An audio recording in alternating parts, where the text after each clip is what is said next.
A mysterious leak on a cruise ship I saw how quickly my cabin was filling up. leaves passengers and crew Damn it. scrambling to survive in Antarctica. Things have gone from really bad to really worse. I need that power back on now. It's a race against time. You're helpless at that point. Abandoned ship. We assumed that the ship was about to flip over. I did think I was going to die. And 154 people are at the mercy of a deadly sea. My feeling was very much, this is it, we can go together. The passengers had less than 2 hours to live.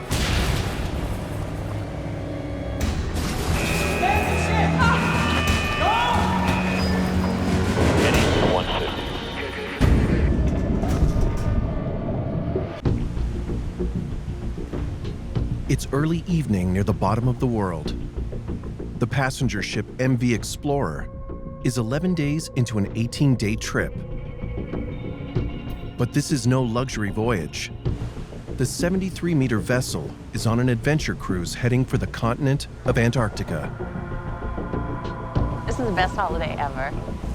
Oh, wow. It's so beautiful. The 91 tourists on the Liberian-flagged Explorer have paid up to $16,000 US, a small price perhaps for what promises to be the adventure of a lifetime. Eli Charney has come from California. I had wanted to go to Antarctica for years, but I didn't know that it was something that it was possible for regular people to do. I thought just like scientists could do that. Doreen Horwood hails from Kent in England. The Explorer was a really lovely ship. She was small and comfortable, and as soon as you got on the ship, you felt completely at home, and it was just the most amazing ship I've ever been on. The MV Explorer was built for polar sightseeing. It's an ice-class vessel outfitted with a double bottom to provide extra protection against floating ice that might puncture the hull. It allows the Explorer to venture where few cruise ships can go. Because Explorer was so close to the water, you felt so much a part of the earth around you, really. And you just look and you're just, wow. You know, that is just the most amazing thing I've ever seen, and this is why I've come. But for the crew, sailing here is risky business. Weather conditions can change quickly, bringing storms and rough seas. Vast ice fields can close in around the ship and force it to a standstill, or worse, tear through the hull. Chris Hearn is a master mariner and an expert in ice navigation. The other thing about the Antarctic, of course, is that it's not only the ice, it's the remoteness of the location, the inability to access search and rescue or response resources. Because if you do run into trouble, you are on your own until somebody gets to help you, and that may be quite some time. To avoid disaster, the bridge team must be constantly on the lookout, ready to respond to a sudden emergency. How's it looking this evening? So far, so good, sir. Captain Bengt Veman is the master on this trip. He has more than 25 years' experience sailing the icy waters of the Baltic Sea off the coast of Sweden. Never get tired of that sight. Peter Svensson was the chief officer and second in command. Explorer, she always went to the places where none other cruise ships went to. And that's why I actually wanted to go into this kind of business, because you see things and learn a lot. This time, the expedition is tracing the route sailed by early 20th century explorer Ernest Shackleton. His ship, the Endurance, became trapped, forcing his expedition to survive on Antarctic ice for nearly 15 months. When they were finally able to find open water and escape in lifeboats. It's a cruise that fits the Explorer to a T. The vessel was one of the first ever to take passengers into polar waters. The voyage began in Argentina, with stops at the Falklands and South Georgia Island.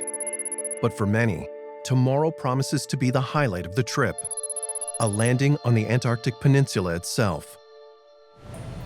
For Georgie Hale and her husband Clive, the trip is bittersweet. My husband was diagnosed with an incurable form of blood cancer. And we made a very conscious decision at that point that we were going to use every minute we'd got and pack it full of as many things as we could. The Antarctic Peninsula was our goal. To get there, the crew must run a gauntlet of icy waters. Here's the latest ice reports. Detailed ice reports and radar help the bridge crew avoid areas too frozen for navigation, while still charting a course that gives passengers a good show. We want to know how much more ice is there? Is there more ice just over the horizon? I'm seeing what's in front of me. You're always watching out. Your radars are on. The officers on the bridge are watching out continuously. There's a lookout watching out because sometimes you can't see what's in the water. It's totally dark. The captain has a problem. I don't think we'll get them all the way to the Antarctic Peninsula. Not with this ice. It's disappointing, but Captain Veman comes up with a promising alternative. It looks like Penguin Island will work. It's not a bad option at all. There's a lot to see there, sir. Better tell the passengers. Penguin Island is a good plan B. It's close to the Antarctic Peninsula and has plenty of wildlife.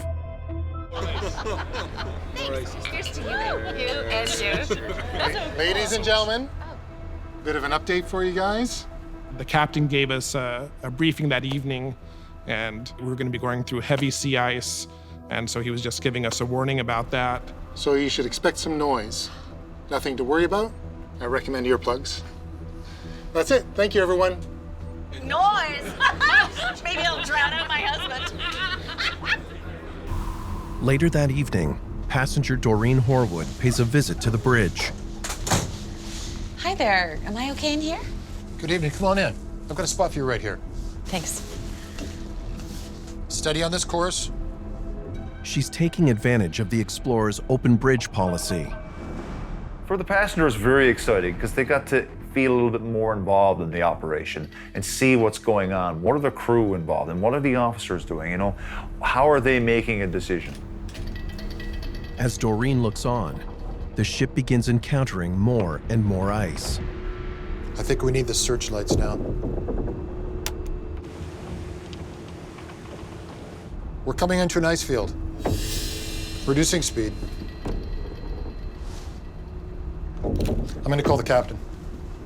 The crew has strict instructions to call the captain if they enter an ice field. Captain, we're coming to some ice. Would you like to come up now? We try to avoid ice as much as possible, but you can't avoid all of it. Mostly Captain was driving. He had the most experience with it. All right, I have the con. You have the con, Captain. Looks like we're heading into some first-year ice. First-year ice has had up to a year to thicken and harden. The ship can handle it. It's what the captain can't see that concerns him. You're going to be concerned about the type of ice you might encounter. The dangerous small pieces of really hard glacial ice, that compacted ice that's like concrete. You might be stuck in amongst some glacial ice that's hidden. Bring her 5 degrees to port, please. You pick an area where the ice seems to be the loosest, and this is where you will maneuver in slowly. Keep her steady on this course for now. They'll have to cross 15 kilometers of ice to reach open water again. While her husband rests below, passenger Georgie Hale watches their progress from the deck. Oh my God, this captain's earning his money tonight. I got my video camera because I was filming this incredible creaking and groaning sound as the ice opens. It was absolutely marvelous. I panned the camera behind me and you could see solid ice. It was almost impossible to believe that you'd come through it. As they plow through the ice field, the noise in the lower decks is deafening. I wanted to do what I could to get some sleep, so for the first time on the trip, I put on some earplugs to try to make sure I'd be ready for the next day. On the bridge, Doreen watches the captain make his way through the ice. So I was standing back, just taking some photographs. It was making quite a lot of noise. There was quite a lot of scraping. Progress is slow. You want to just slowly alter course. Let the vessel work with the ice. 2 hours later, they're finally approaching open water. We're nearly through. Try to keep steady.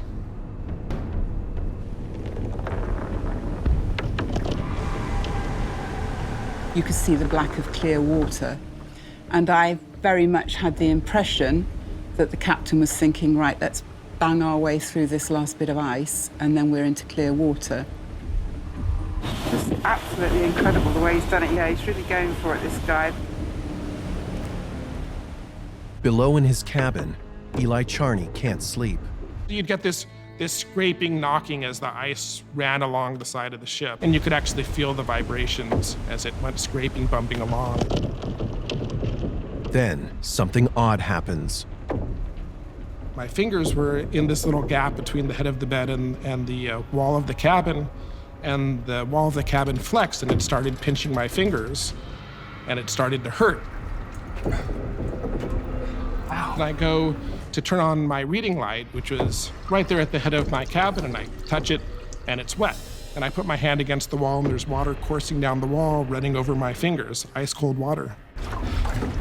Eli leaps out of bed into a frigid pool of water. Turn on the light! Turn on the light! The cabin floor is flooded, and the water is rising. What do we do?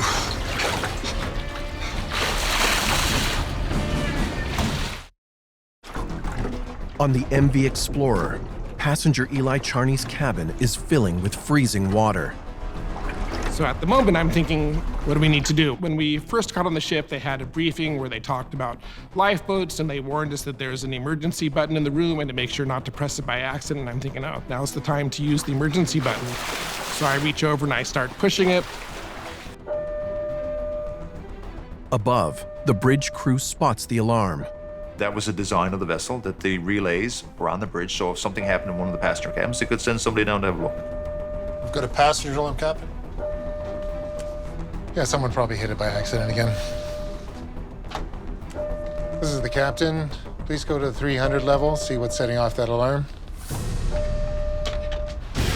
Arriving below, the crewmen discover they've got a full-blown emergency on their hands. I think the water's coming in from behind that wall. Captain. It was filling up very quickly, and I was freezing. I was shivering, and I had to get out of there. I couldn't spend any more time in there. So at this point, after I got out of my cabin and I'm there in the hallway, you know, there wasn't time to think about being scared. Captain. Go ahead. There's a lot of water in here, sir. Taste it.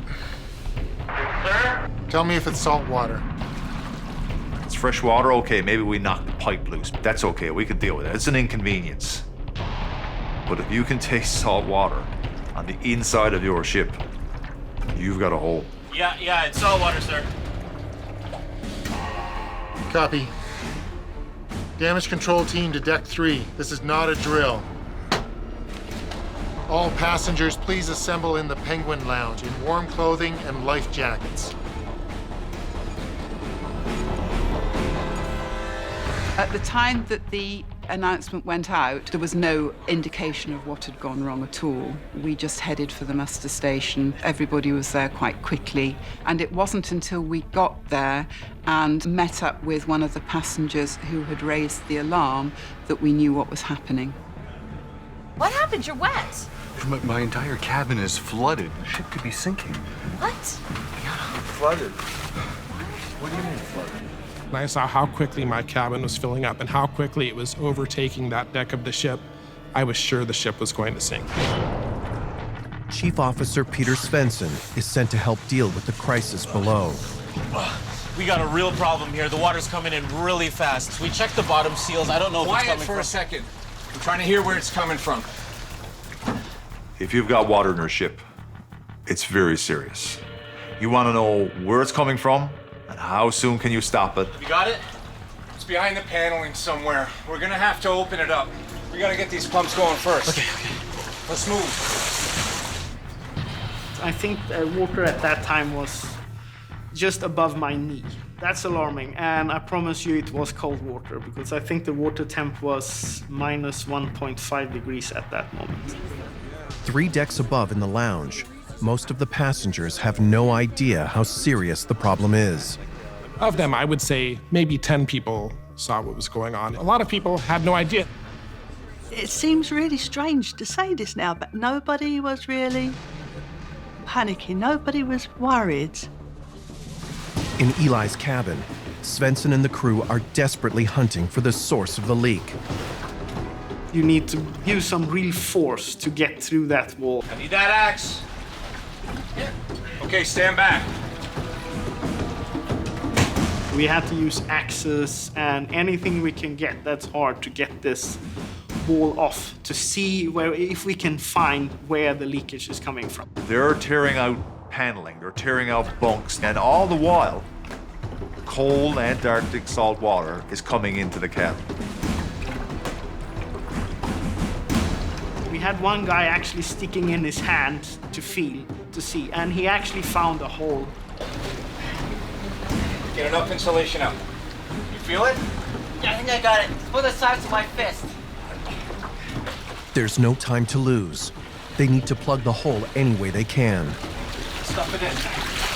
So what they do then is they manage to jam pillows down into the space and then use a tensioning bar to push the plywood against the hole. It's like trying to put the pressure to a wound to stop it bleed. So this is the same thing here. It's a makeshift solution, but it allows the pumps to do their work. The water level begins to drop. So we were working on this, we were winning the battle. Okay, we're in the clear, we'll sort this out. Ladies and gentlemen, can I have your attention? The captain briefs the passengers on the situation.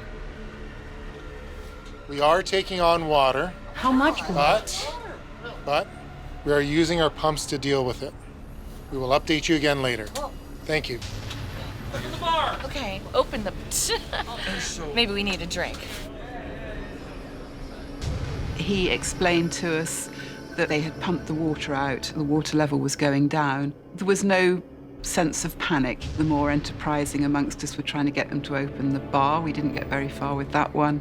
But things aboard the Explorer aren't nearly as good as they seem. The ship has started listing to starboard.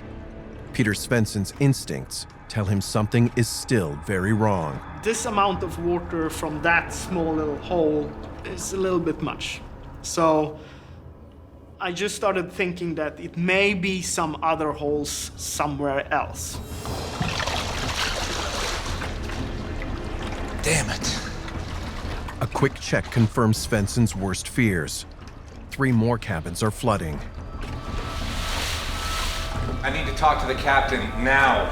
So water is now rising. They've got every pump that they have on board trying to pump water out of that space. They can't seem to keep ahead of it. And this is a critical point. The water's coming in faster than we can pump it out. There's nothing that we can do. There's nothing that we can do. Things have gone from really bad to really worse.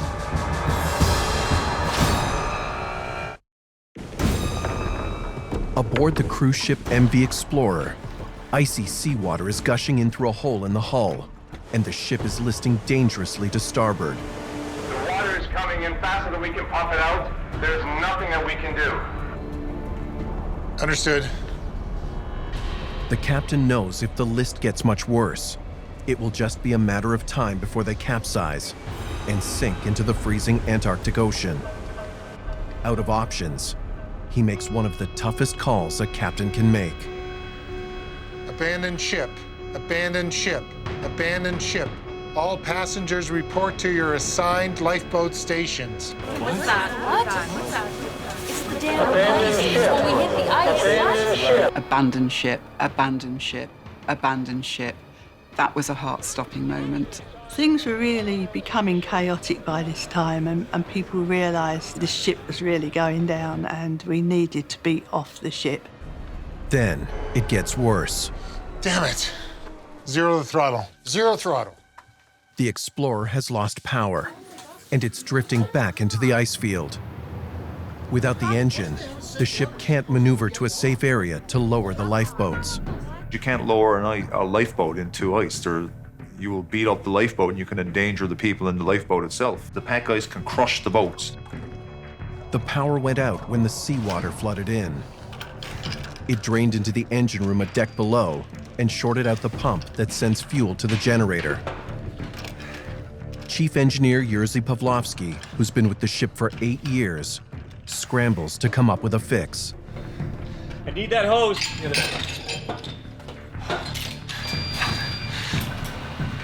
So when you lose power, your ship is black, there's no light, there's no means to do anything. So you're helpless at that point. It's a life and death race against time in the dark. Engine room, I need that power back on now. Yeah, I'm working on it. Come on. Pawlowski comes up with an ingenious solution. He jerry-rigs a manual fuel pump that bypasses the broken one. He's rigged up a siphon. It was a very clever way of making sure fuel was continuously going to the generators. In fact, it was a critical thing.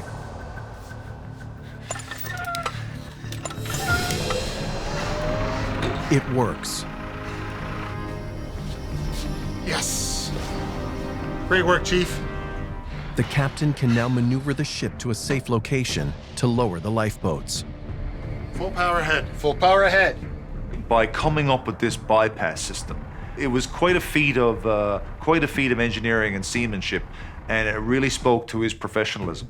Okay, we're getting through it. Zero the throttle. Zero the throttle. Let's get everyone into the lifeboats now. With a distress signal transmitting, the captain leaves the bridge, and all 154 passengers and crew abandon ship. Don't push.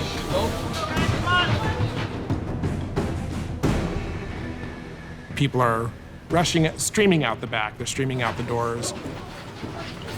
We hadn't been told why we were abandoning ship. We assumed that the ship was about to flip over.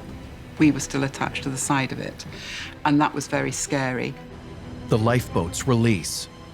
They are now stranded 40 kilometers from land, being tossed and sprayed by frigid Antarctic waters. Rescue, if it comes at all, is many hours away. My feeling was very much, this is it, we can go together. My husband, on the other hand, who had been given 12 months to live some 6 years before, wasn't having any of that. He knew perfectly well what was going on in my head. Every time I tried to put my head on the life jacket and go to sleep, which is what I wanted to do, he woke me up, he stood in front of me, he protected me from the elements, and he generally was absolutely convinced that we were going to survive. Georgie Hale captures video of the ordeal. It's very, very difficult to describe. You lose all sense of place and time. If anybody had told me we'd been in the lifeboats for 12 hours, I'd have believed them. If they told me we'd been in the lifeboats for an hour, I'd probably have believed that. It was very cold. We were tired. We were wet. Certainly quite a lot of us were seasick. Water swamping onto the boat. We're getting sea spray on us. It rains a little bit while we're out there. It was freezing cold. I did think I was going to die. But then just as you were really getting to the point of nobody's ever going to come, on the horizon there was a light, which of course everybody said, oh, there's a light on the horizon. It was such a good feeling. Then I knew they're not far away. I knew because they were on the horizon, it would still take 2-3 hours, but I know they're close. It's the Nord Norgia, the first of 2 vessels to respond to the explorer's distress call. After 5 terrifying hours adrift in lifeboats, everyone is taken safely aboard. Just hours later, a fierce Antarctic storm breaks over the area. The passengers had less than 2 hours to live. In my estimation, it is very likely if that Nord had been delayed, it would have been certain death for all of them. Once you were safe, that's when you realised how close to death you were. On November 23, 2007, 15 hours after Eli Charney first raised the alarm, the Explorer disappears into the Southern Ocean. The question now is why? Busy info I got from the ship's owners. Thanks. Bob Ford is a former National Transportation Safety Board investigator working for the Liberian Ship Registry. Since the Explorer was a Liberian vessel, it will be up to him to solve the case. He knows he's facing a big challenge. All I know is it's a smaller passenger ship that's involved with going to Antarctica, going into ice fields. It had hit an iceberg or an ice field and was flooding. That's all I knew at 6 in the morning. The Explorer is an ice-class vessel that has traveled safely through polar waters more than 200 times.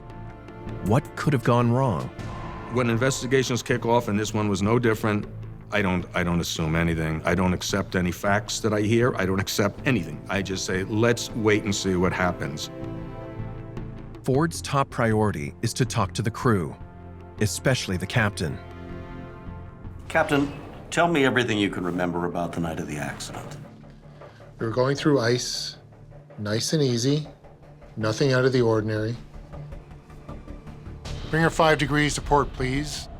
The captain tells Ford he was making his way through a field of first-year ice, and there was no sign of trouble. Year-old ice is still ice, and it's still to be treated with respectfully, and it can be a hazard to the ship. You can damage your propellers, damage your rudders, get caught in it. But a ship designed to operate in ice and ice strengthened can handle first-year ice. You can maneuver your way through. I don't understand it. It makes no sense. The ship's built for this kind of stuff. He doesn't know what set off the disastrous flooding that forced them to abandon ship. He just said he was very surprised by it. I don't even believe it. I don't understand why this happened. I don't understand how this could happen. This ship is designed to go on ice, and the ice wasn't that thick. The question is, what happened from the time they entered the ice field until the time the flooding was reported?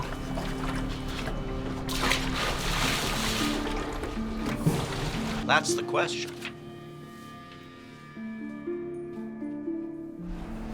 There's another mystery.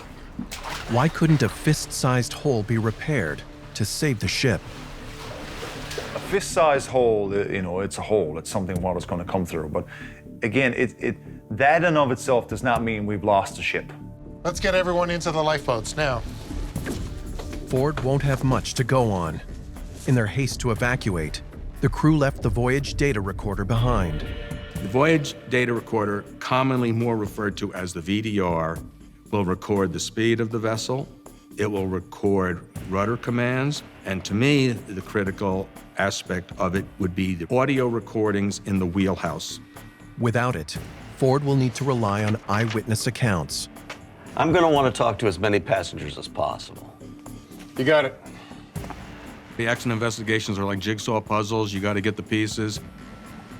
And the passengers were critical pieces to this investigation.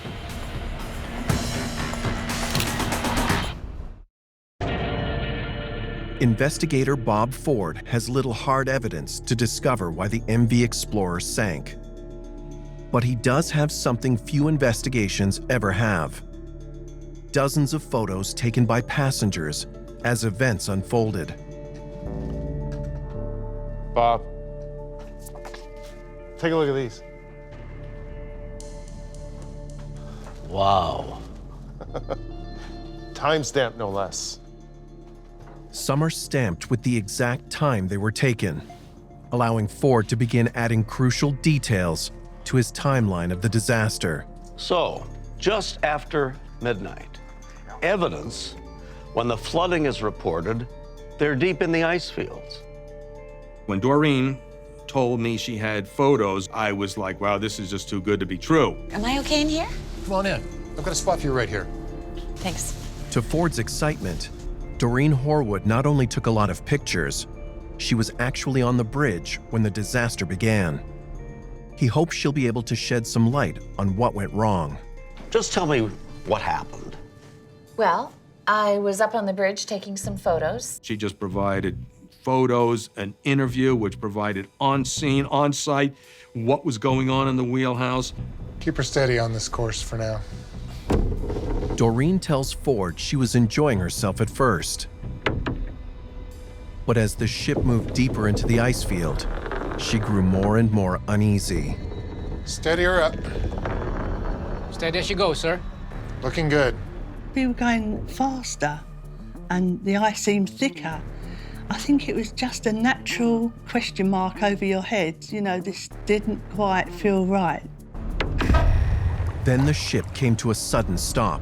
Wow. Doreen said it came to a hard stop. It almost knocked her down. The vessel came to a full stop? I almost fell. How do you want to proceed, Captain?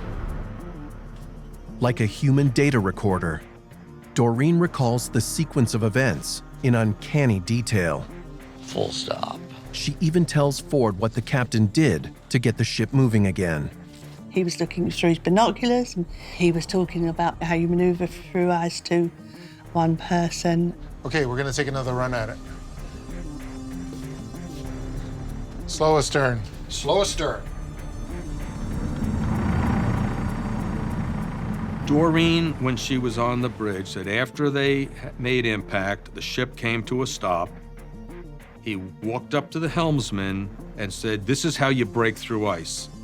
You go astern and ahead and back and forth until you basically break through." The captain is hoping to use the pitching motion of the ship's bow to smash down on the ice and break it, allowing the vessel to move forward. Full ahead, please. Full ahead. It's a technique he's used many times before in his 2 decades at sea. We don't have far to go now. We're almost through it. All the time I was on the bridge, the captain, he was saying, if you can't get through the first time, then you have to go back and sort of charge it again. It's called ramming the ice. So, and ramming the ice is exactly what it is. You are going at full power and pushing your way through a difficult ice situation. Ford also interviews the passenger who first reported the flooding, Eli Charney. Show me where the flooding was. It was all through here, at least 4 cabins. On the starboard side? Yeah, I knew right then we were gonna sink. The flooding clearly spread quickly to multiple cabins. Hardly what you'd expect from a fist-sized hole. They all started flooding together, which told me the fist-sized hole theory was gone, that's out, and it sounded like a slice right down the side of the hull.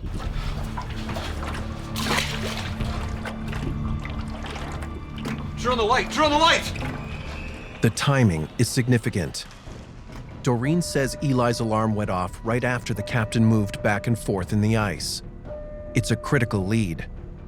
The passenger watching that ship, at speed, seemingly wanting to smash and bang off these large floes, she was quite right to be concerned because the Explorer wasn't an icebreaker. It was never even in her design. She was a vessel capable of operating in ice, but very carefully so.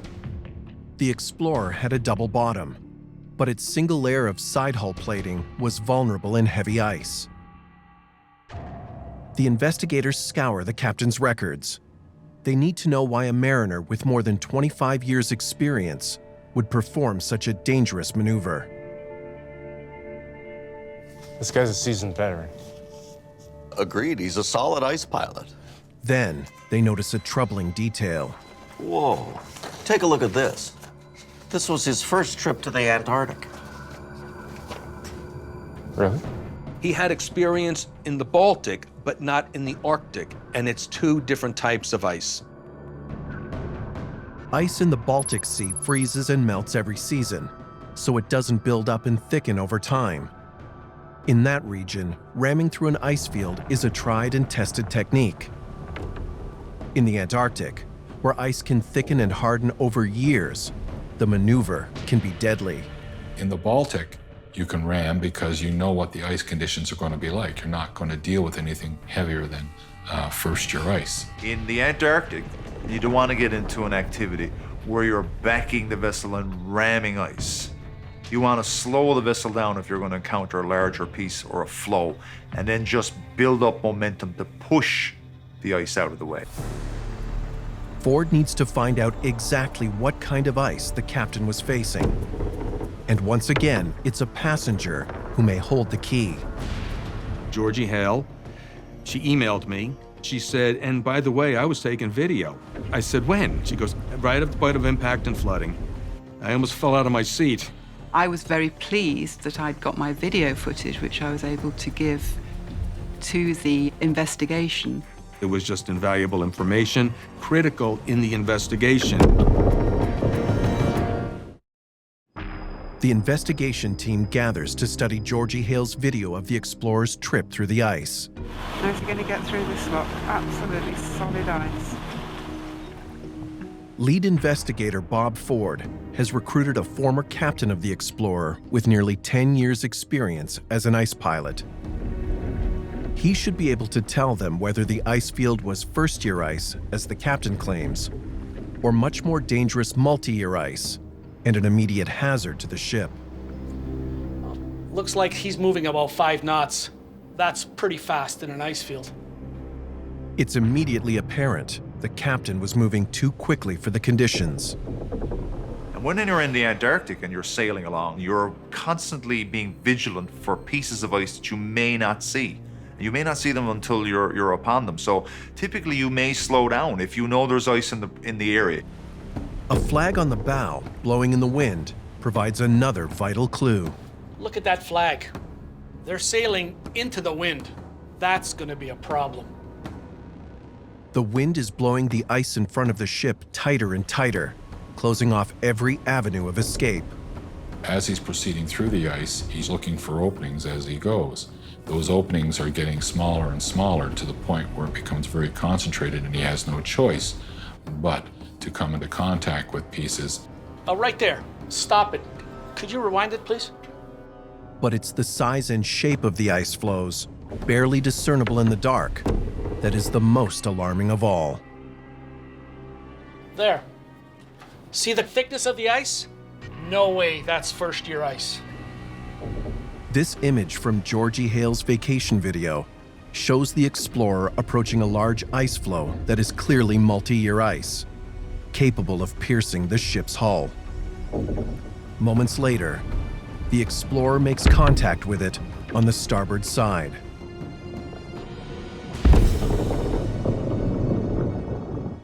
I think we have what we need.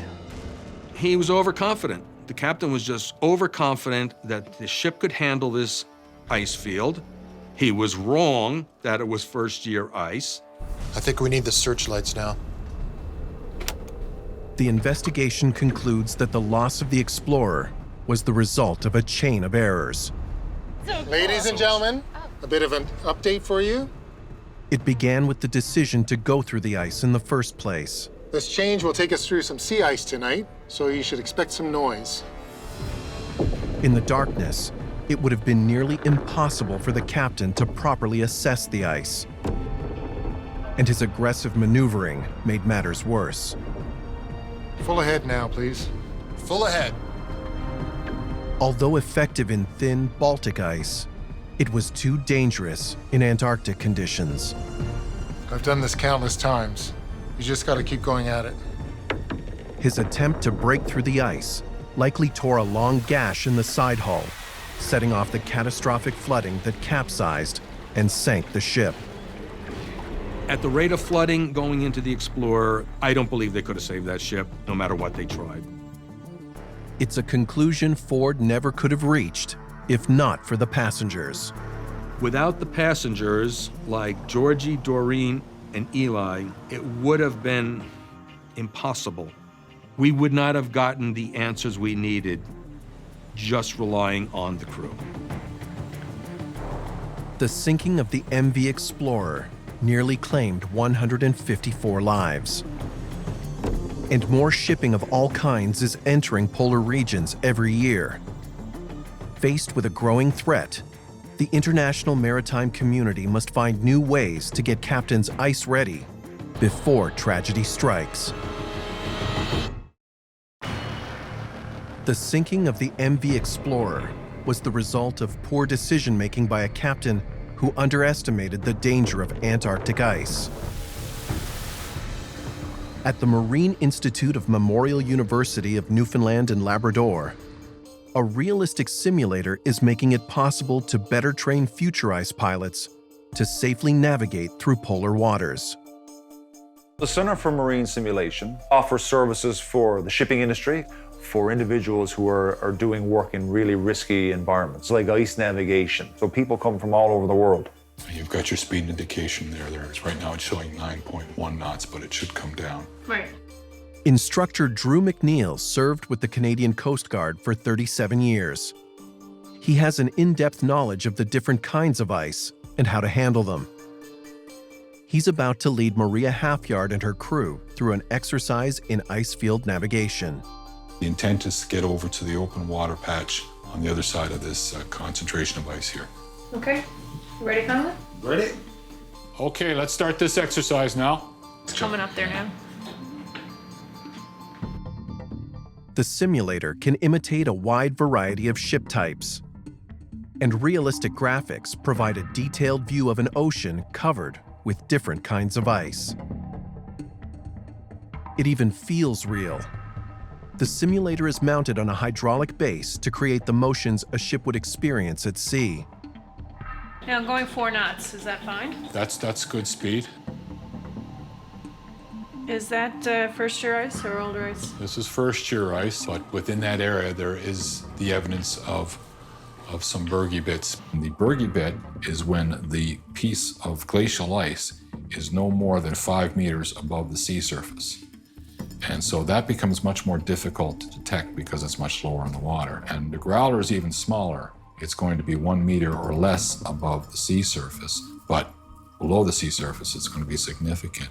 And they're extremely difficult to detect, even in daylight conditions. We don't know how thick this ice is. The realistic views make it possible for students to hone their ice recognition skills.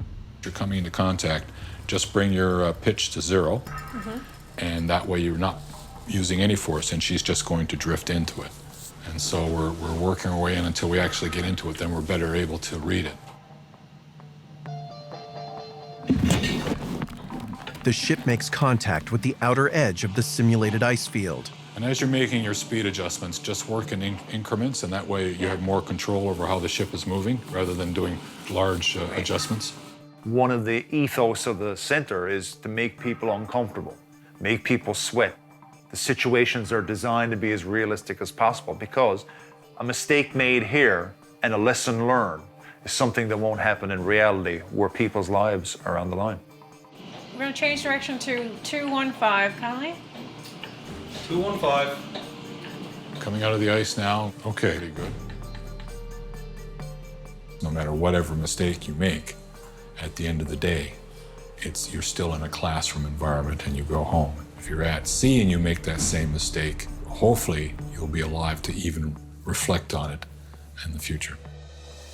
The final report into the sinking of the MV Explorer praises the crew's response to the emergency, especially Chief Engineer Jerzy Pawlowski. His quick-thinking solution to the sudden power outage made it possible to safely deploy the lifeboats. Chief engineer, as we said, he was the hero, and he rigged up something, and he got going what the captain needed. Keep her steady on this course for now, okay? The report criticizes the captain for entering the ice field. The decision of the captain to enter the ice field, at best, was flawed. At worst, was reckless. Despite the ordeal, Doreen Horwood doesn't blame him. By this accident happening, lessons have been learned, and it is a blessing that nobody lost their lives. I'm sure the captain didn't want to sink the ship. I can't really attribute sort of blame. It wasn't purposeful. I think that he made a mistake. I think that he had a misunderstanding of the capabilities of the ship that we were on.